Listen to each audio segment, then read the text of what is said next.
Hey, what's up guys? At Trader Supremo here. So, quick market update tayo mga tol, no? So, start muna tayo sa recap sa analysis natin last week and then ibangga natin sa what happened or yung result, no? Gaya ng sabi ko sa inyo, the analysis, the assumption, the prediction, thesis, and then the result.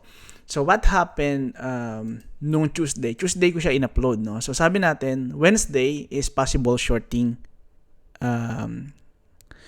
opportunity pero above previous week high. Hindi natin nakuha yon. Okay? So, wala tayong nakuhang trade doon kasi sabi ko, it will be a short opportunity lang kapag ka nag-trade above previous week high, but that doesn't happen. So, ano yung sabi ko? Kapag ka inuna yung low, what will happen? Okay? What will happen? Pump. Ano yung sinabi ko kapag nag-pump? Kailan mag-short? Okay, pakinggan mo ulit yung last video.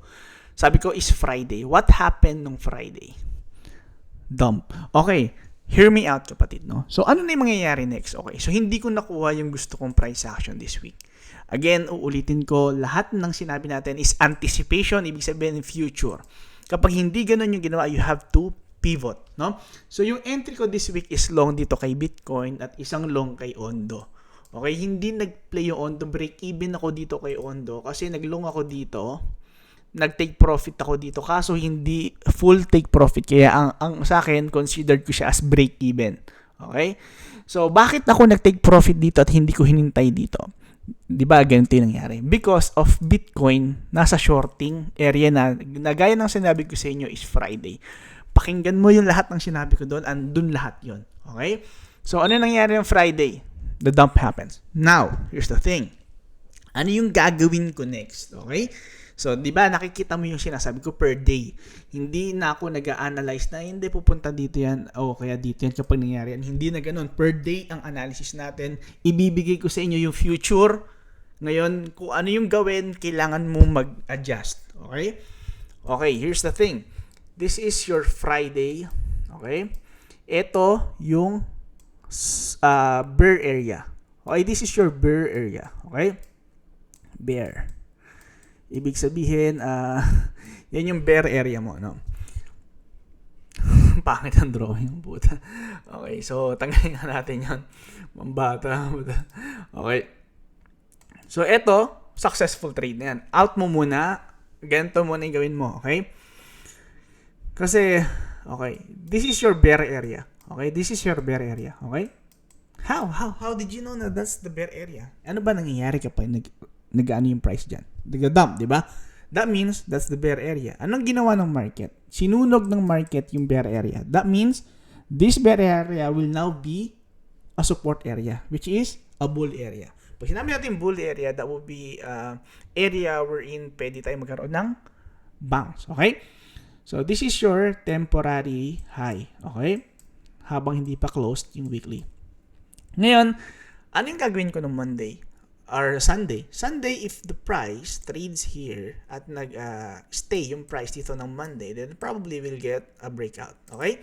So, that will be a long position. Okay? But, if Sunday, ang mangyari is mag-pump, okay, I have to pivot again. Short position dito sa area na to. It's either a Monday or Tuesday drop. Okay? Again, sinasabi ko sa iyo yung future pero hindi ko alam yung mangyayari. Ang kailangan mo bantayan kung ano yung uunahin. Sinabi ko na sa iyo yung gagawin mo, magre-react ka na lang. Okay, sinabi ko na rin yung araw. Okay? Kasi hindi ko kayo matututukan, no? Kasi hindi naman kita anak, no? So kailangan sinabi ko na if future, you have to i-perceive mo na sa sarili mo, no? So hindi kita anak, hindi kita i-guide step by step, no? Pero sinabi ko na sa iyo sa future pa lang. Okay? Okay, that will be your area, temporary area hanggat hindi pa close. Okay? So, kung dito siya mag-stay ng Monday, that will be a breakout. Okay?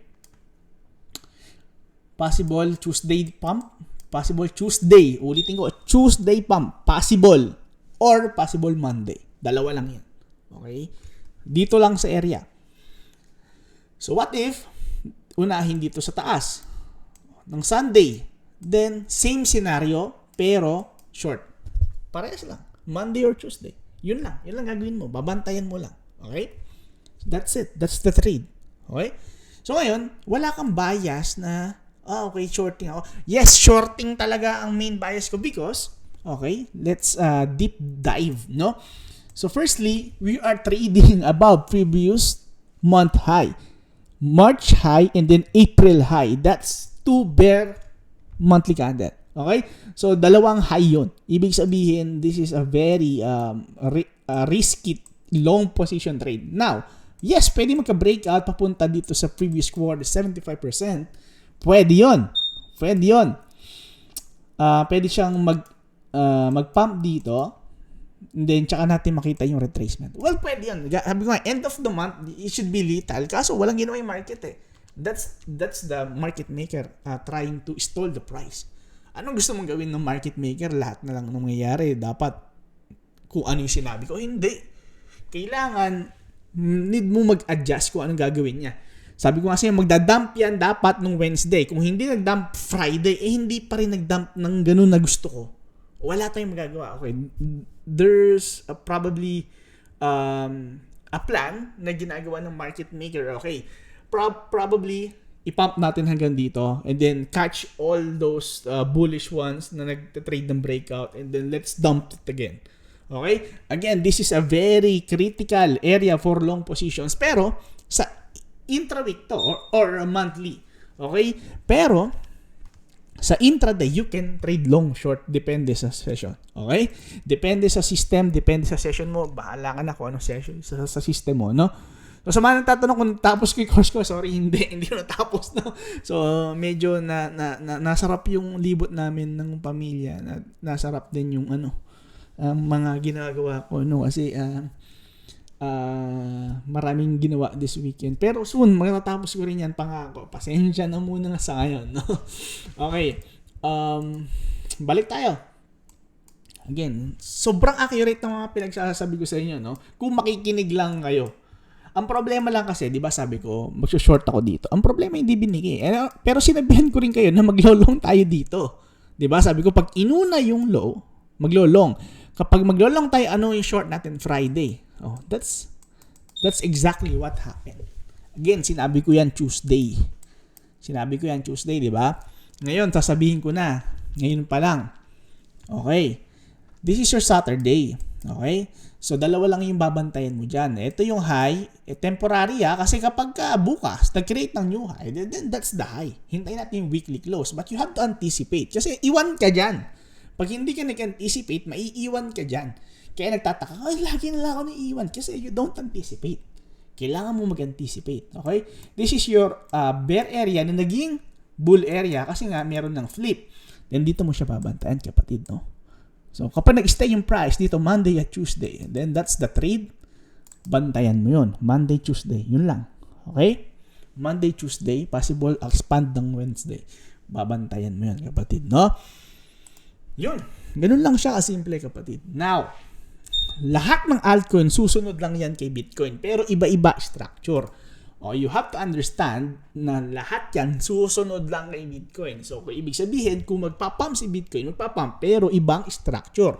For example here, dito kay Ethereum, nag-dump tayo kay Bitcoin nung Wednesday. Okay? Pero eto, iba yung structure niya. This is a clean Monday high setup. Monday high and then Monday low. Sobrang linis. Parang ginuhit. Ito yung sistema natin, di ba? Na intra-week plus yung weekly. But now, hindi lang ganun yun. So, yung sistema ko sobrang dami. Kung dati yung tinuro ko, which is yung dun sa tinuro ko noon, that is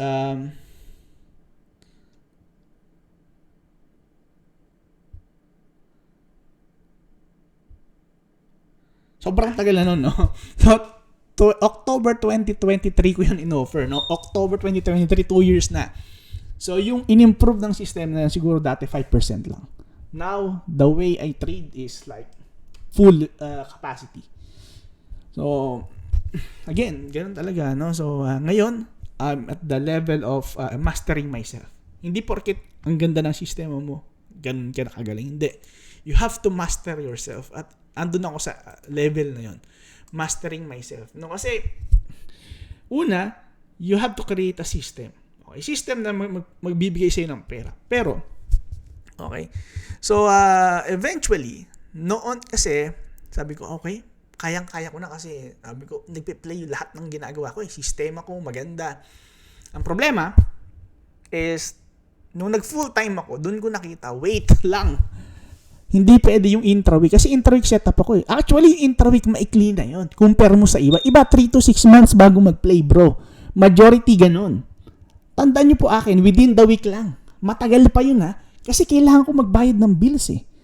Kung hindi ako makapagbayad ng bills, yung yari ako, may stress ako. So ngayon bro, ibang sistema. Ibang-iba, sobrang layo. Ngayon, kailangan ko mag-trade araw-araw because I have to pay the bills.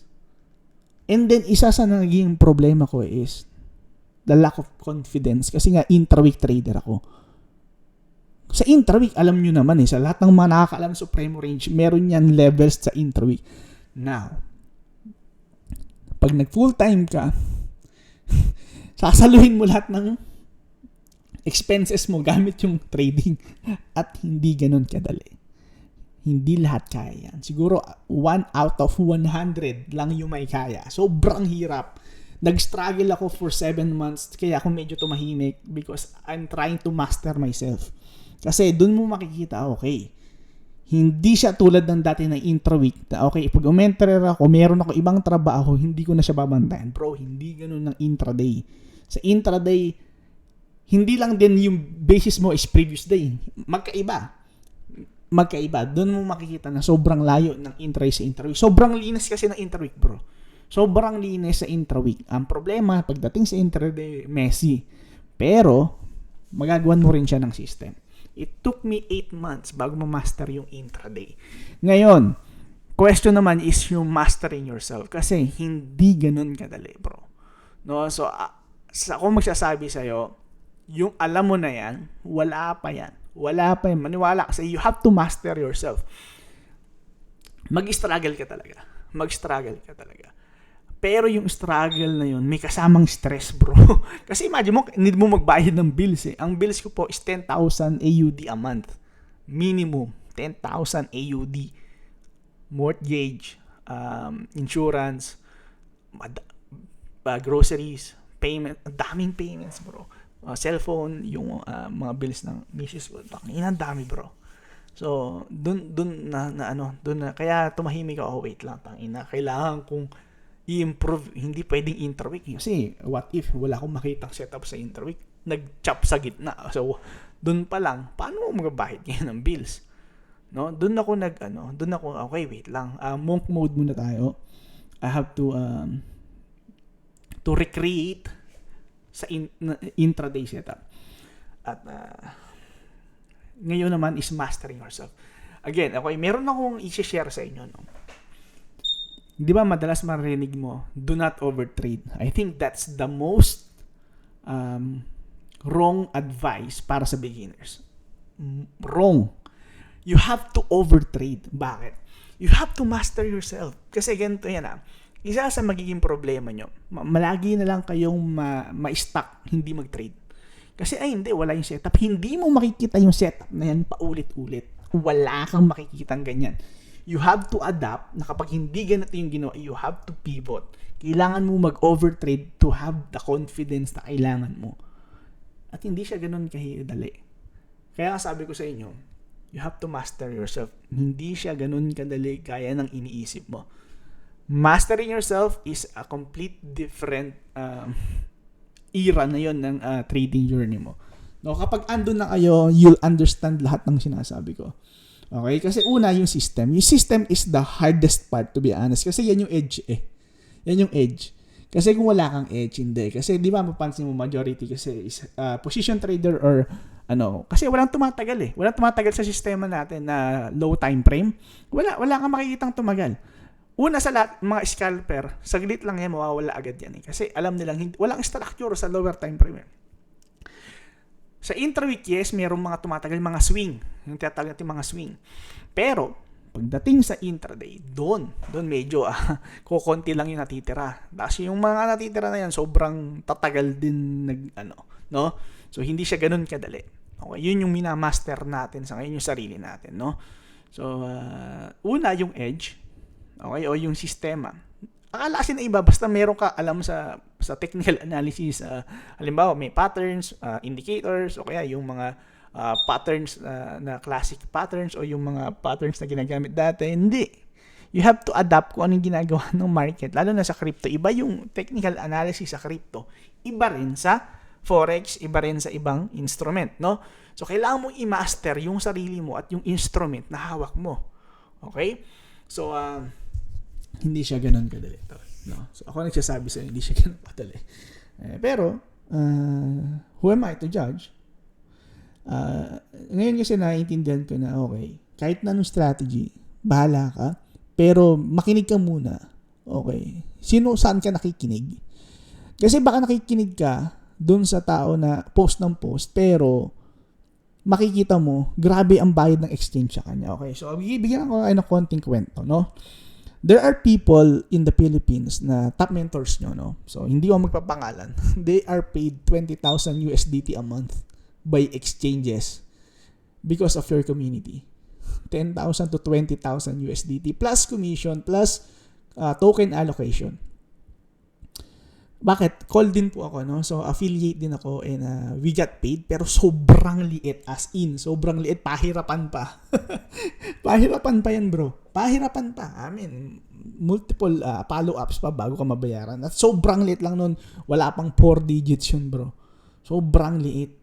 And these people, yung mga top mentors nyo, got paid 10 to 20,000 USDT. Pero tingnan mo kung ano yung pinopost, kung magkano lang. Tapos magtataka ka bakit hindi ganun yung napopost mo. Yan yung reason.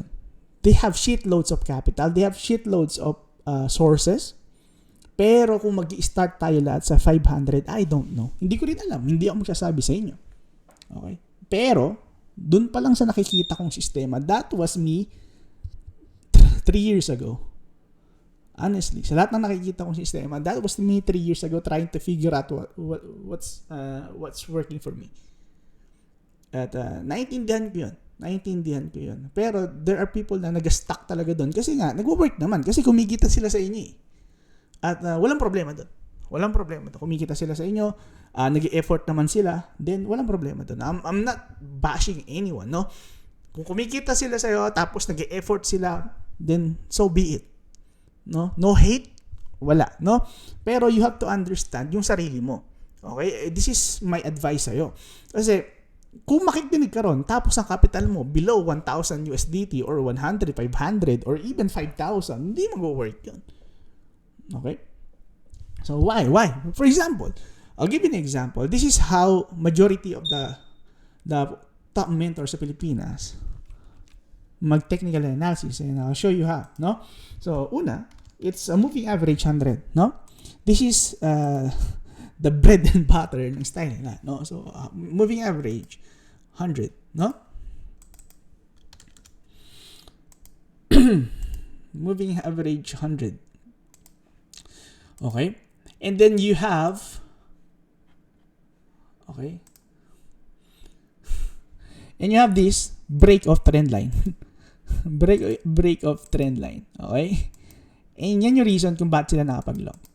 Now, sa mga nagsasabi, bakit shorting yung bias mo, Supremo? Bro, this is my long position na pinost ko. Sobrang advanced lang kasi lagi tayong nauuna. Kasi nga, yun naman talaga dapat yung entry mo as a trader. Hindi ka pang nag-breakout. Okay? You should be trading the level sa monthly, sa quarterly, not the breakout. This is how you fucked yourself. No? Okay, so nag-take profit ako sa mid-area ng month. No? This is your mid-area. Okay? I think dito.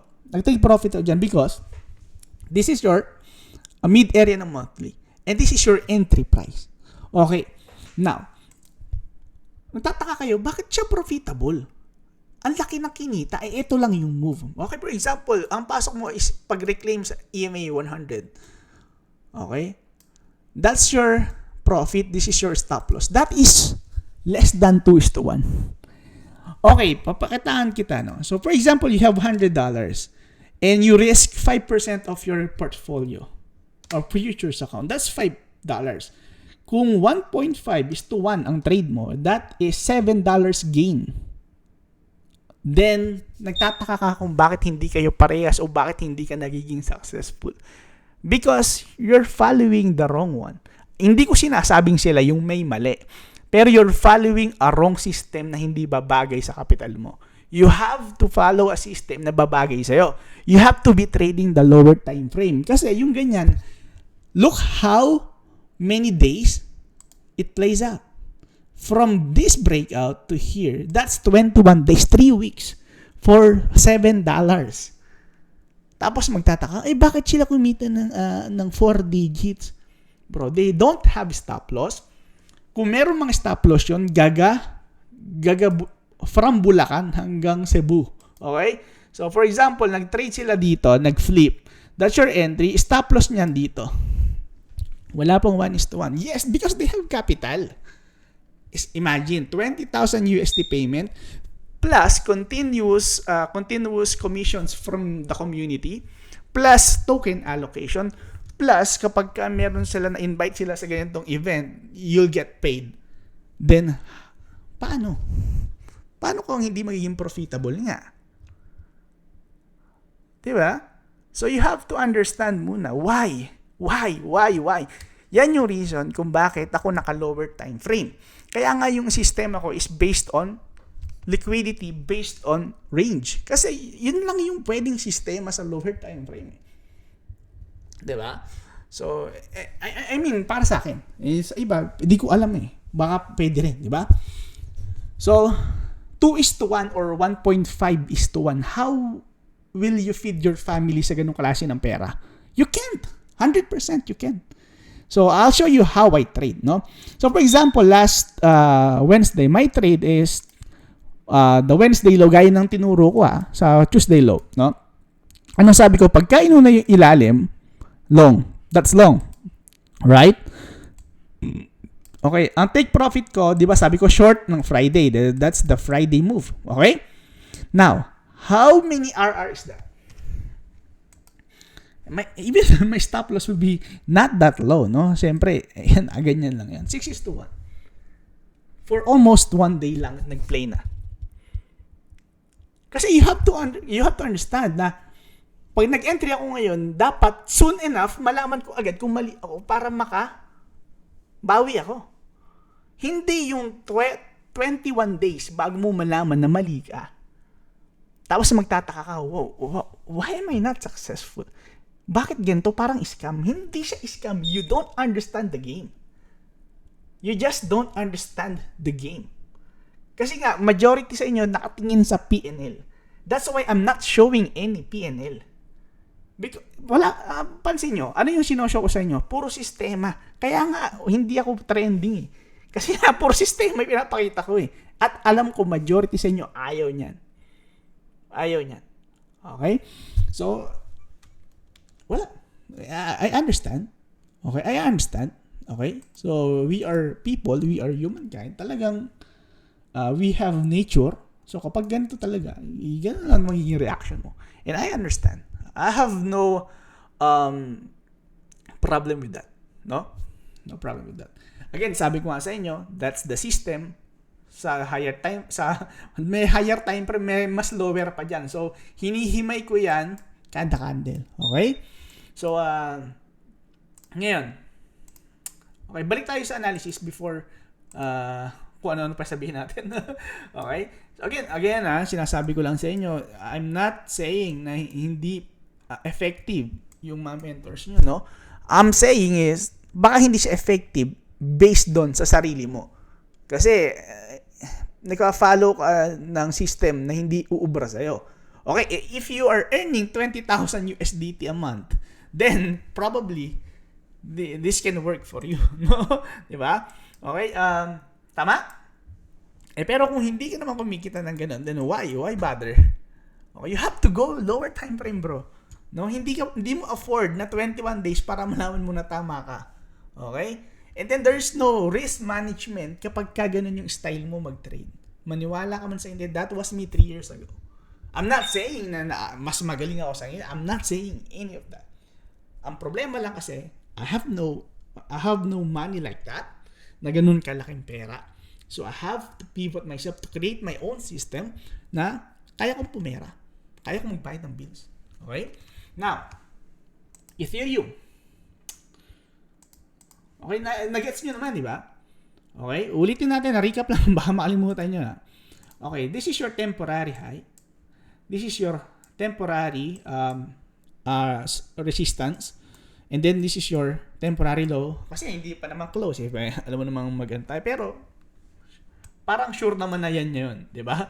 Kasi ito yung price na sa gitna. So, parang sure na yan na yun. No? Pero, wala akong kasi mapagsabi. Paano kung mag-spike pataas? Di ba? So, mahirap magsabi lang hindi tapos. No?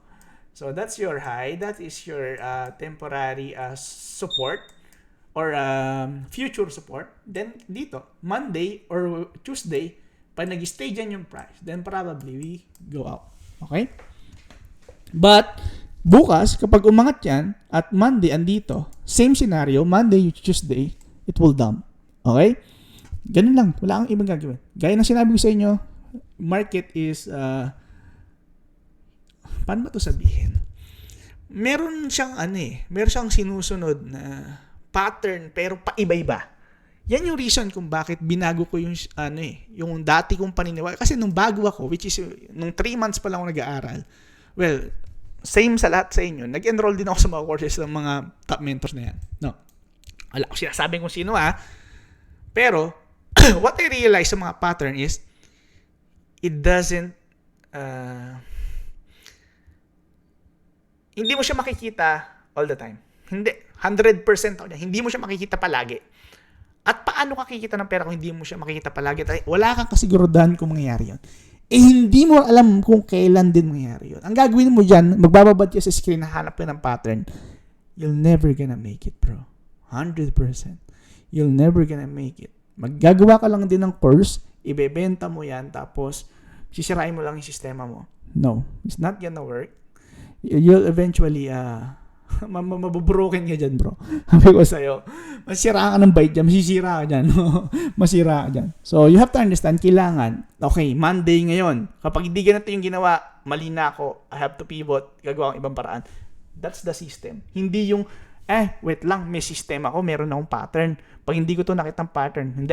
Again, isa pa sa problema ng pattern, how did you know if the pattern is that? What if hindi pa tapos yung low? What if hindi pa tapos yung high? Paano mo nalaman na yun na yun? Then you will risk a lot of money from that? Medyo off yun, tol. No? Medyo off yun. Ang hirap nun, bro. Ang hirap nun. Niwala ka sa akin. Imagine mo, ang pinagbabasihan mo is shape. Pinagbabasihan mo is shape. Pinagbabasihan mo is trend line, which is lahat merong style ng trend line. So, medyo off sa akin yun, no? Ngayon, Ethereum. Ethereum, medyo off din sa akin to kasi, okay, start. This is your high. Ito yung low. Again, hindi pa close ang weekly, so possible magbago pa yan. This is your bear area. So, possible, kung magkakaroon tayo dito ng, this is your range, no? Ibig sabihin, andito yung pera, andito yung pera, andito yung pera. Okay. So, tingnan natin kung alin yung unahin. So, kapag ito yung inuna, nag-reclaim, Monday range, then that's your trigger to go long. Target is previous week high or possible breakout. Kung mag-breakout, then 3:1, probably magiging 9:1 yan. Kasi breakout Times 3 yan. Wala ka sa akin. No? So, okay.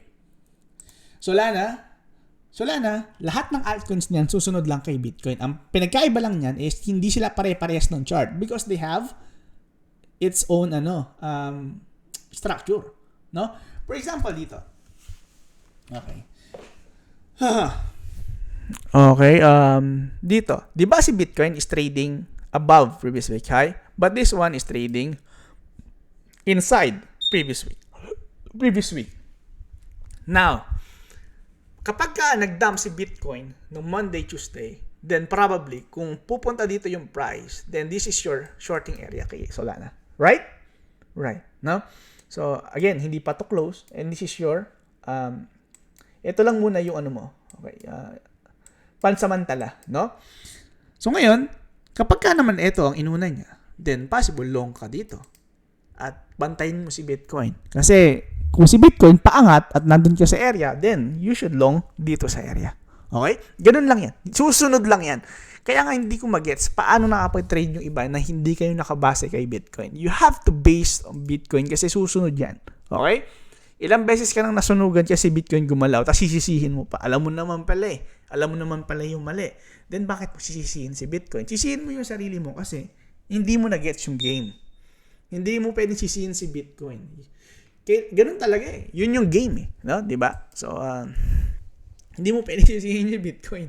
No? Kasi kung walang Bitcoin, hindi yan gagalaw. Bahala ka dyan. No? Yan talaga si Bitcoin for a reason. No? So, for example dito, Dogecoin, ganda sana ng long dito, no? Hindi ko lang siya nakuha kasi sobrang lalim niya. At andito siya below previous week mid. So, hindi ko siya na long kasi nga sobrang lalim. At medyo nag-worry ako, baka mag-reject siya dito. And hindi ko yan gusto. Ang gusto ko yung pag nag-sweep, pag-reclaim, at above ka. So, that would be more powerful compare sa mga, pero sabi ko nga sa inyo, susunod lang yan kay Bitcoin. Dahil umangat si Bitcoin, aangat pa rin yan. Okay? So, sabi ko? Friday magda-dump. Friday nag-dump. Ngayon, yan na ba yung dump? Okay, you have to understand. Kailangan meron kang anticipation. This is your weekly. Okay? So, ibig sabihin, nag-close siya below, inside. Okay? So now, kung magda-dump si Bitcoin na Monday, Tuesday, then you have to wait here. Kasi dyan yan magda-dump. Okay? Next week pero kapag Sunday nag-dump na si Bitcoin, again, bukas is expansion day. Hintayin mo, baka mag-dump si Bitcoin. Okay?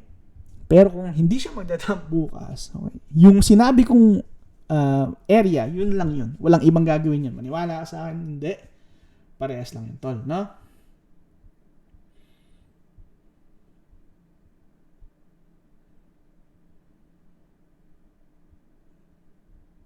Okay.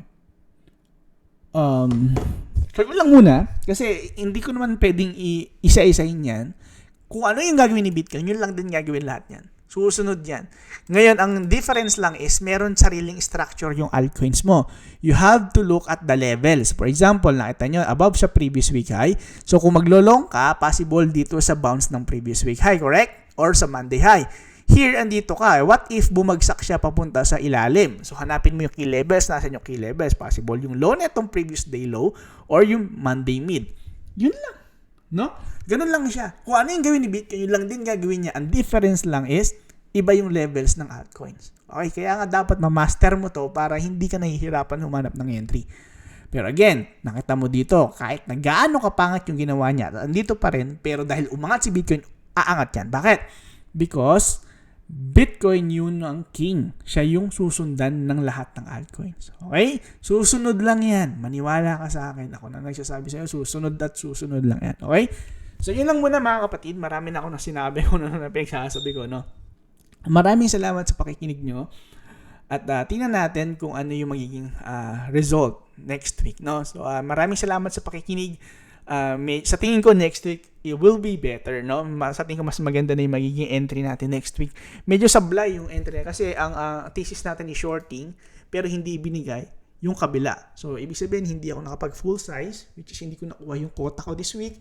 Next week so for example dito, kung ako maglo-long kay Bitcoin, okay? Gamitin natin yung position size calculator kasi this is an educational video.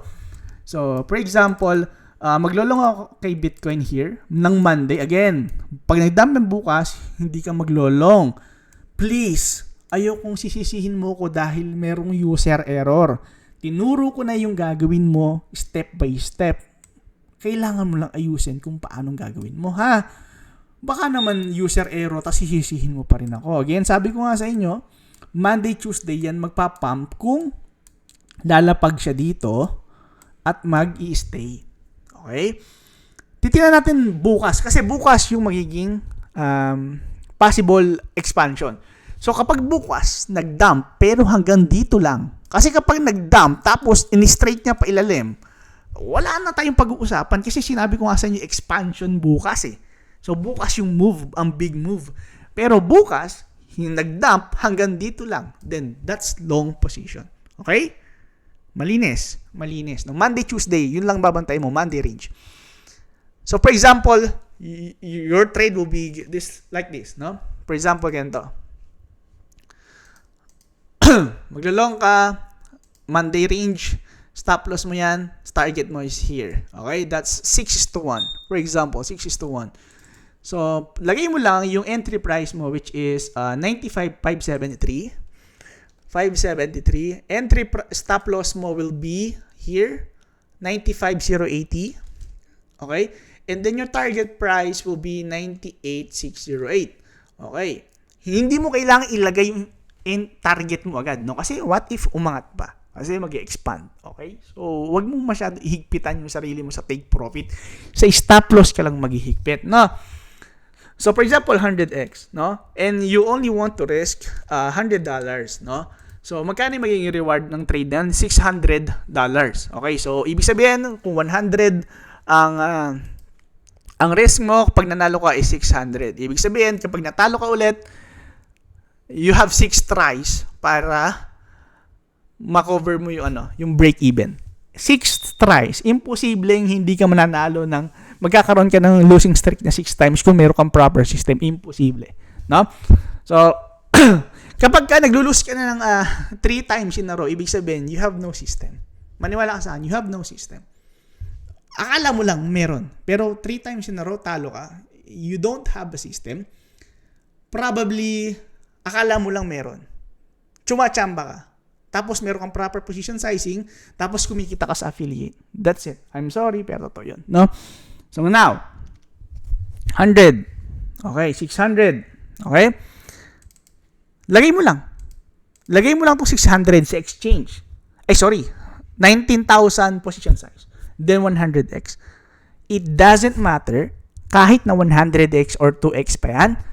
Ngayon, kapag natalo ka, 100 lang talo mo. Now, bakit ako mag-high leverage kaysa mag-2x? Because alam mo yung gamitin yung leverage. Hindi ka katulad ng karamihan na hindi alam gumamit ng leverage. Sobrang, ano nga na ito eh. Actually, sa iba, sikreto pa to eh. Pero sa totoo lang, hindi. Maliit yung capital mo. Kapag yung capital mo below 10,000, you have to use proper leverage. Kasi paano gagawin mo? For example, this trade. Para kumita ako ng 600 sa trade na to, I have to use 19,000 position size. Correct? Pagka ganyan yung stop loss ko. Ngayon, kapag ang capital ko lang is 1,000, paano mo mag-2x or magpa-5x? Hindi mo makukuha yung 600. You understand? Position size is 19,000 para kumita ka ng $600. So, ibig sabihin, you have to at least use 20x para sa, halimbawa, 1,000 USDT. Okay. Kailangan mo ng 20x para sa position size mo ng 19,000. Okay? Right? Tapos, $600 lang kita nun ha. Ang risk mo lang nun is 100. Makaka-entry ka ulit? Hindi na. Gamit mo lahat eh. Gamit mo lahat ng margin eh. Hindi ka na maka-entry. Buong account mo nakapasok eh. What if 100x? How much is your position size? How much is your purchasing value kapag 100x? That would be 1K multiplied by 100. That would be 100,000. So you have less 19,000. You have 81,000 more. So kapag ka risk-free na yung trade na to, nag-play siya, you can enter another trade. Okay? What if isang buwan siya nagpe-play kasi nga sinuwerte ka? Doon hindi ka na-entry? Yan yung sinasabi ko sa inyo. Mulat na mulat yung tinuturo sa inyo yung reason kung bakit naka-max leverage. Hindi dahil para magyabang at mataas yung percentage gain. Hindi. Because you have a small capital. Walang beginner na nag-start ng 10,000 USDT. Kalahating milyon yun. Wala ka nga nun eh. Bakit dun ka mag-start 2x, 5x? Hindi mo makukuha. Brother, hindi mo makukuha. Tinuturo ko sa yung sauce. Medyo arrogant lang pakinggan kasi passionate ako sa ginagawa ko. Pero tinuturo ko sa yung sauce. Kasi kung patuloy kang makikinig sa mga hindi alam yung sinasabi nila, you will fail. Hindi agad-agad eh. You will fail ng matagal.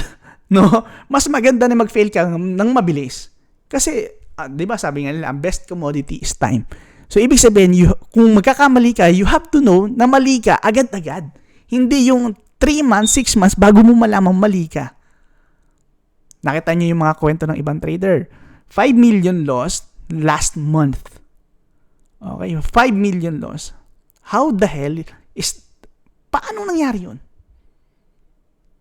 Because, position trader eh. Position trader eh. Okay? Tamang position limit order here. Actually, it's easy. Sa totoo lang, madali siya eh. Kung may kapital ka, don't get me wrong, hindi ako magaling. Hindi rin malaki yung kapital ko. Nag-start ako 2023. Siguro late 2022, nag-start ako ng Signal Group. Nag-enroll ako ng mga Signal Group. Ganyan. Kasi akala ko magiging profitable ako sa Signal Group eh. Pero 2023, doon ko na sineryoso gumawa ako ng sarili kong system. And then doon ko na na-realize, okay, this is a hard game. Okay? Again, parehas lang din ako sa inyo. Nag-Signal Group din ako. Nag-avail ako ng Signal Group. Mga 10 yun na Signal Group, no? Kasi iba mura eh. So, meron kasi ako nag-iipon nun sa pagtatrabaho ko dito sa Australia ng 8 years na ako dito eh. So, una, bumili ko ng mga international na Signal Groups. Wala akong na-avail na Signal Group sa Pilipinas. Wala, no? Mga courses, maraming courses, no? So, in-enroll ako halos lahat ng courses. Pero Signal Group majority siya international. Hindi nila alam ginagawa nila. Lahat yon joke. Maniwala ka man sa hindi, wala pa akong nakita nag-Signal Group na magaling. Wala pa. 100% wala. Hindi rin nila alam yung ginagawa nila. Maniwala kayo sa akin. So, majority ng mga yon, akala nila, pag alam nila yung moving average 100, alam na nila yung ginagawa nila. Hindi ka magiging profitable sa ganong style. Kalokohang malaki yun. Hindi porket marunong ka mag-support resistance, tapos moving average, tapos breakout. You understand the game. Yun ako 3 months nung nag-aaral pa lang ako. That's me. 3 months. Ito yung year 3 ko. Sa tingin ko, tinanggal ko lahat yun eh. Kasi it's not working. Hindi talaga. Lalo na kung hindi malaki yung capital mo. No? Okay. Kasi yung iba, matagal na dito sa crypto eh. Pansinin mo, yung mga profitable dito sa crypto, they are here since last bull market na sobrang sinuwerte. Pansinin mo, hanggang ngayon, inaani pa rin nila yung swerte nila. Kasi nakapagbenta sila ng kung ano-ano eh. Kasi dahil nga may profit silang malaki. Pero try mo, mag-start sila sa $500. I don't know kung ano mangyayari. Pero I guarantee myself, bigyan mo ko $500, I can win it. Pinapakita ko sa inyo yung proseso. Diba? Okay, so yun lang. At ano yung difference ng 21 days na 3:1 at 1 day na 3:1? Ano yung difference? Sobrang ikli. Para malaman mo na mali ka, 21 days. Para malaman ko na mali ako is next 4 hours. Ganyan lang. Yun lang. Para malaman ko mali ako, next 4 hours lang. Then Fibot, gawa ulit ako ng ibang chance. Kailangan mo maintindihan na sa lahat ng ginagawa mo, kailangan mo malaman na mali ka kaagad. Kasi kung malalaman mo lang na mali ka 3 months after, you're not gonna make it, bro. Inuubos mo yung time mo sa wala. Okay. So, yun lang mga kapatid. Maraming salamat sa pakikinig. Sobrang tagal na nito. Maraming salamat. So, take time para pakinggan to. Kung hindi, huwag mo panoorin. Siguro pakinggan mo lang habang nag-drive ka, mayroon kang time. No? So, this is not a financial advice. Gumawa kayo ng sarili nyong system. This is just a guide based doon sa market insight ko. Hindi ibig sabihin na naging, ito yung analysis natin, ito na yun. No? So, yun lang. Maraming salamat kapatid. At God bless sa inyo. No?